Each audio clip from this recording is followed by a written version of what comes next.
부르심 소명은 구원의 서정 9단계 중에 제일 첫 번째입니다.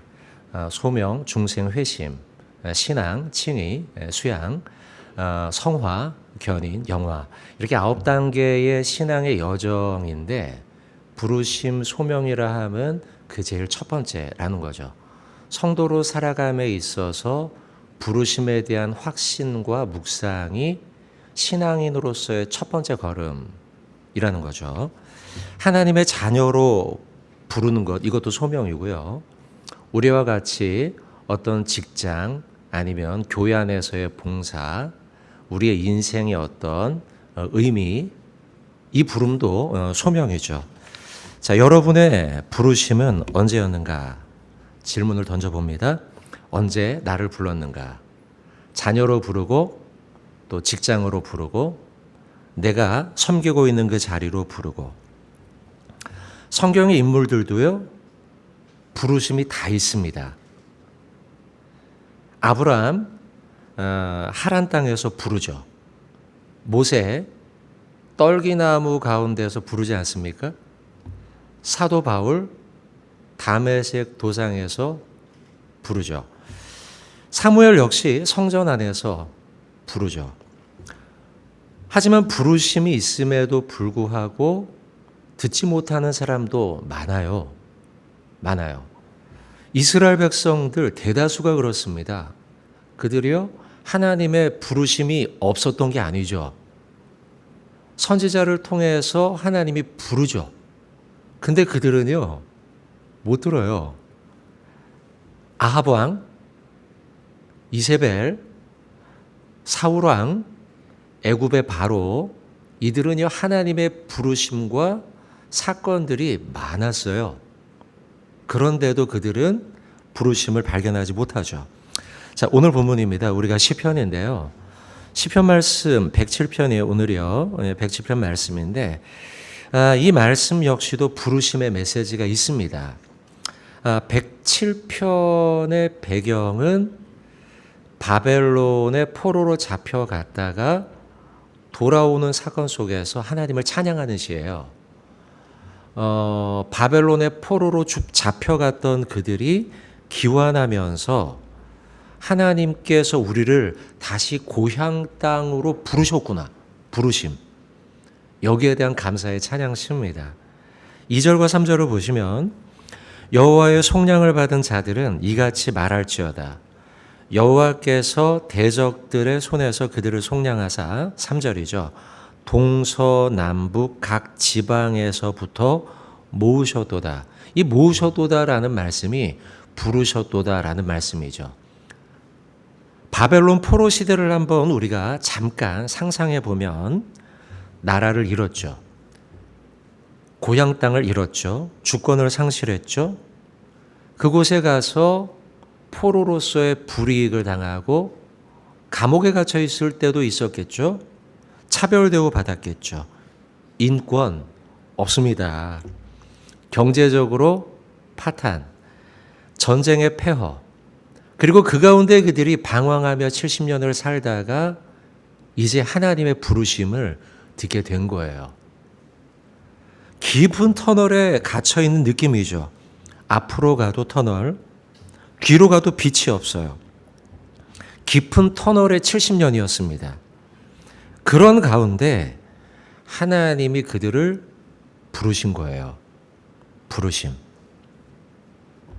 시간과 기회를 잃어버린 시대이고, 폐허의 시대이고, 절망의 시대이고, 방향을 잃어버린 상실의 시대예요. 그런 시대를 살았던 그들에게 얘들아 이제 돌아와. 돌아와. 하나님이 부르시는 거죠. 그러니까 여러 가지 감사 제목이 있을 거예요. 포로의 귀환을 하면서. 그러나 그들에게 있어 가장 큰 감사의 제목은 뭐냐? 이제 나를 다시 고향 땅으로 부르셨구나. 이제 다시 하나님의 품으로 부르셨구나. 이 부르심의 음성이야말로 그들에게 있어서 가장 큰 감사의 제목이라는 거죠. 자, 우리 믿음의 형제자매에 대한 여러분들, 우리 한 가족이죠. 자, 얼굴은 잘 모르지만 그래도 우리는 주님 안에서 한 형제 자매라고 하죠. 우리가 사는 시대도 바벨론의 시대와 흡사한 부분이 너무나 많습니다. 바벨론 포로 시대에 많은 걸 잃어버렸던 시대처럼 우리도 많은 걸 잃어버리고 방향을 잃어버리고 어디로 가야 될지 모르는 시대를 살고 있는 바벨론과 유사한 시대이죠. 가까이 있는 북한의 지하교회, 그렇습니다. 그들도요. 미얀마 군부 독재, 이슬람 신앙의 박해, 그 땅들, 또 러시아와 우크라이나 전쟁, 또 터키 같은 지진 이후 여전히 피해를 겪고 있는, 또 대한민국 우리 주변에 있는 젊은이들 많은 걸 포기해야 하는 포기의 시대. 거창하지 않아도요, 우리는 직장 안에서 바벨론 포로 시대에 그들이 겪었던 포기해야 하는, 잃어버린 폐허, 절망, 방향 상실, 이게 우리가 살고 있는 삶의 현실이라는 거죠. 눈에 보이는 현상과 등장하는 사건은 다르지만 문맥과 기조는 비슷한 오늘 시편 기자의 시대를 우리는 경험하고 있어요. 그리고 시편 기자는 저와 여러분들에게 무엇에 집중하라고 말씀하냐? 이런 시대를 살아가는 우리 부르심에 집중하라는 거예요.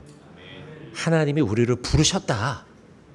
그리고 이 자리로 우리를 불렀다. 그 부르심과 소명에 집중하라는 거예요. 여러분, 그럼 부르심은 어떤 의미가 있는가? 두 가지 볼 건데요. 첫 번째는 부르심은요, 소망에 근거하고 있다는 사실이죠. 소망. 하나님의 부르심을 묵상할 때 우리가 발견하게 되는 신앙의 유익은 하나님께서 여전히 나에 대해서 소망을 갖고 있다는 사실이에요. 그러니까 부르죠.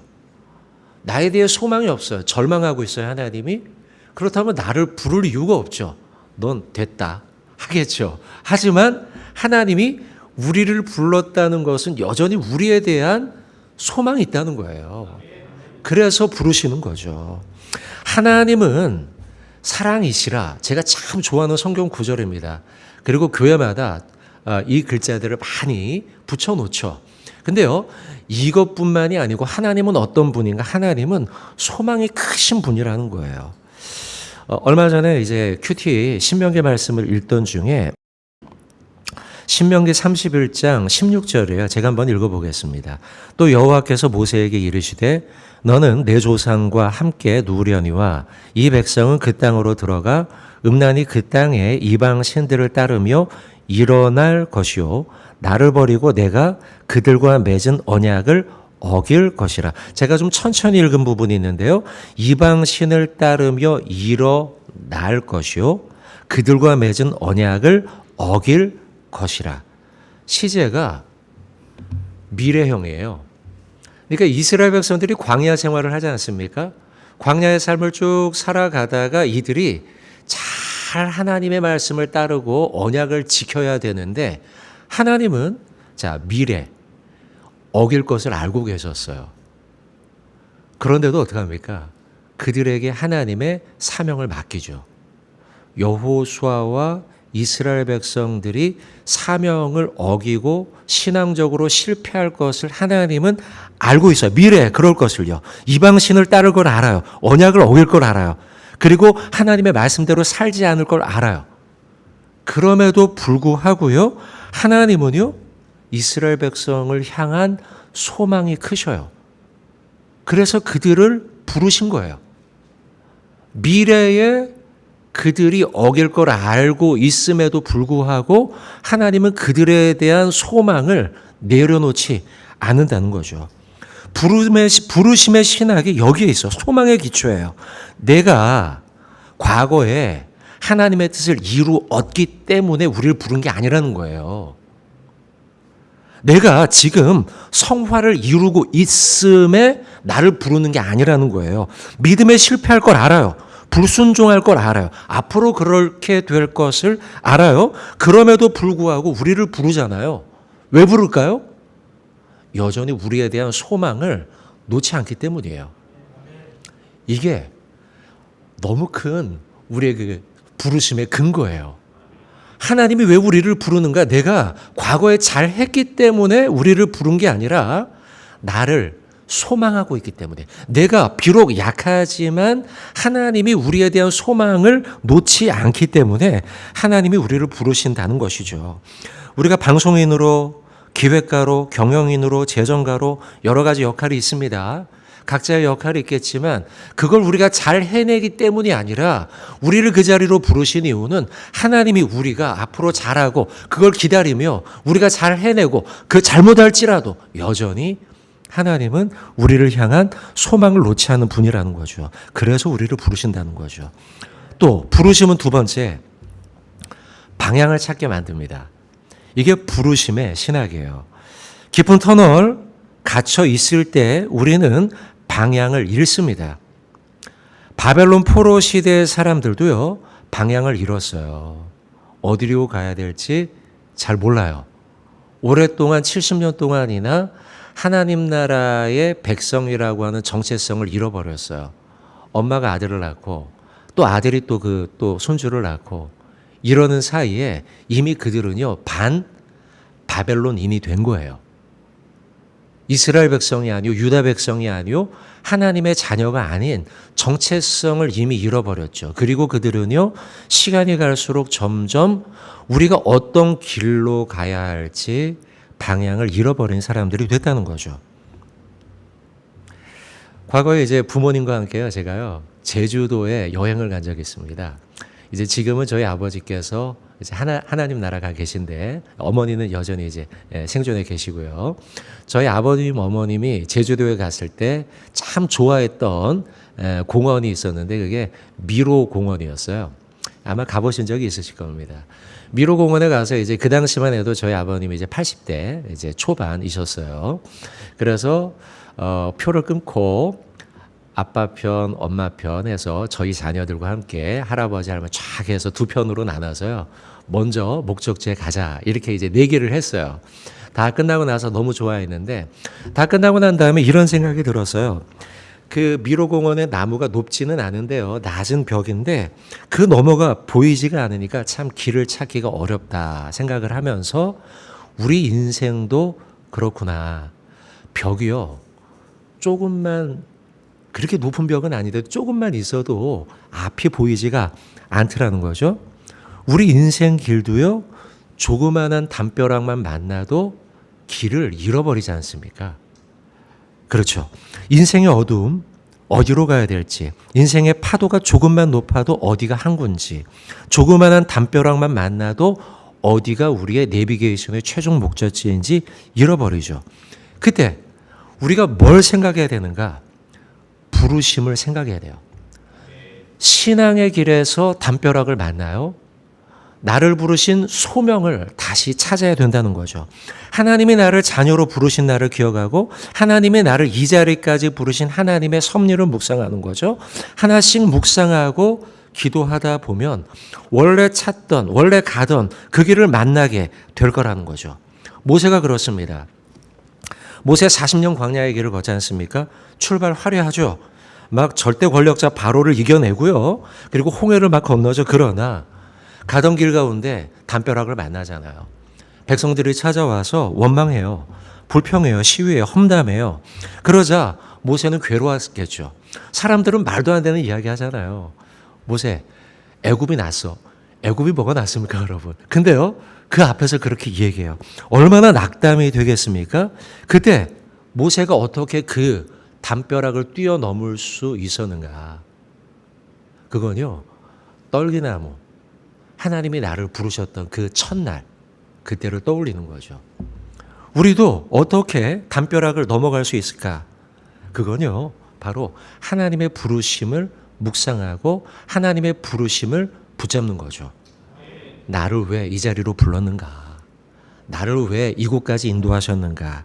하나님의 부르심을 다시 한번 돌아보는 거예요. 제 이야기를 잠깐 하고 말씀을 좀 맺겠습니다. 저는 이제 형제가 7명입니다. 누나가 6이고 이제 제가 이제 막내 아들이에요. 아버님은 이제 이북 분이시고요.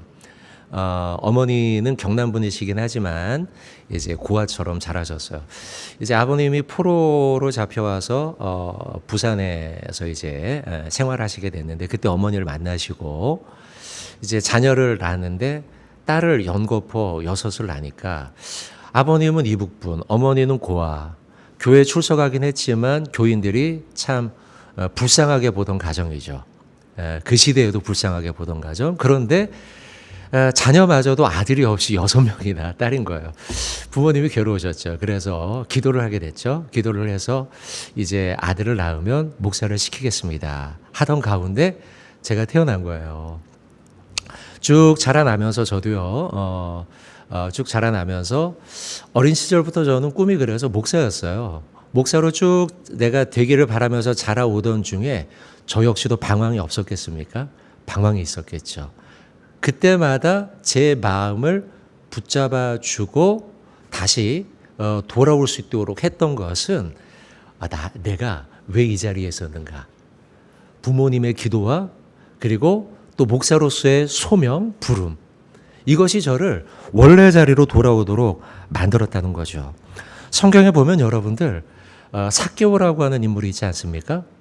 삭개오는요, 우리 여기 앉아 계신 분들처럼 어느 정도 나이가 우리가 있는 사람입니다. 유진 피터슨이라고 하는 신학자는 그 성경을 번역한 그 책 있죠. 그 책에서 이야기하기를 삭개오를 마피아라고 불러요. 왜 마피아라고 부르냐면 세리장이라는 사람들이 그 당시 했던 일이 마피아와 비슷하기 때문이에요.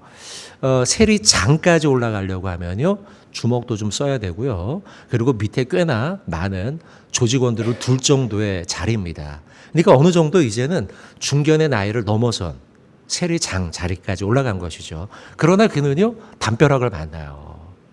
외로움을 느끼죠. 동료들도 그를 가까이 하지 못하고요. 그리고 그의 주변 친구들도 다 떠나가고요. 괴롭죠. 그 가운데 예수님을 만나게 된 거예요. 아무도 돕지 않으니까 혼자 나무에 올라가잖아요. 그때 예수님이 부르시죠. 삭개오야, 삭개오야. 부르시죠. 부르심, 소명. 그리고 그 부르심의 음성을 듣고 만났던 담벼락을 뛰어넘게 되는 거죠. 그리고 그가 다시 살아갈 길을 찾죠. 그리고 내가 가지고 있던 것들을 나누어 주겠다. 인생의 새로운 길을 발견하게 된 것이에요. 자, 오늘 사랑하는 우리 형제자매 여러분들, 우리 오늘 주님 부르심 따라 살아갑니다라는 말씀을 잠깐 보면서 부르심에 대한 말씀을 좀 나눴습니다. 부르심은요, 우리의 길을 찾도록 만들어요. 잃어버린 방향. 그리고 그 부르심은 어디에 근거하느냐? 내가 잘한 일에 근거하는 게 아니라 하나님의 소망 가운데 우리의 부르심이 있다 말씀을 받습니다. 바라기는 이 부르심 따라, 주님 부르심 따라 믿음의 길을 걸어가시는 저와 여러분 되길 주님의 이름으로 축원드립니다. 기도하겠습니다. 하나님 아버지, 오늘 주님의 말씀 듣습니다. 말씀 듣고 하나님의 부르심을 다시 되돌아봅니다. 그 부르심 따라 살아가는 우리 되도록 인도하여 주시옵소서. 주의 소망을 따라 우리가 부름 받았사오니 하나님의 소망을 바라보면서 우리 역시도 부르심의 길을 끝까지 완주하는 우리 모두 되도록 인도하여 주시옵소서. 예수님의 이름으로 기도하옵나이다. 아멘.